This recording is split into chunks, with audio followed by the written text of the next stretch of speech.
আপনাদেরকে পরীক্ষা করা হয়েছে দাড়ি দিয়ে, আপনাকে পরীক্ষা করা হয়েছে টাকটার উপরের কাপড় উঠানোর কথা বলে।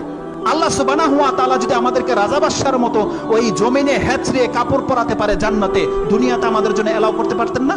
পারতেন, কিন্তু সামান্য 4 আঙ্গুল কাপড়ের কে আল্লাহ সুবহানাহু ওয়া তাআলা জান্নাত জাহান্নামের মাপকাঠি করে দিয়েছে, মাত্র 4 আঙ্গুল কাপড়। আপনার কাছে সেটা 4 আঙ্গুল কাপড়। রাসূল সাল্লাল্লাহু আলাইহি ওয়াসাল্লাম বলেছেন এই 4 আঙ্গুল কাপড় প্রত্যেকটা ব্যক্তিকে জাহান্নামে ফেলে দেবে যার টাকটানের নিচে ঝুলবে।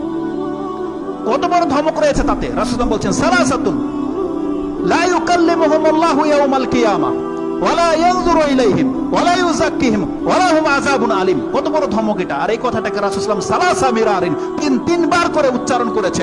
ওই ব্যক্তির দিকে আল্লাহ সুবহানাহু ওয়া তাআলা কিয়ামতের দিন তাকাবে না, তার দিকে আল্লাহ সুবহানাহু ওয়া তাআলা কথা বলবে না, তাকে পবিত্র করা হবে না। কারণ কি? এখানে পবিত্র কথাটা কেন আসছে? তার মানে যেই ব্যক্তি টাকটার নিচে কাপড় পরছেন আপনি আপনার আমলনামাকে নাপাক করে দিয়েছেন। রাসূল সাল্লাল্লাহু আলাইহি ওয়াসাল্লাম বলছেন এই ব্যক্তিকে পবিত্র করা হবে না, আর যেই ব্যক্তি পবিত্র হবে না সে জান্নাতে ঢুকতে পারবে না, কারণ আল্লাহ সুবহানাহু ওয়া তাআলা জান্নাত পুত পবিত্রতার জন্য স্থির করে রেখেছেন।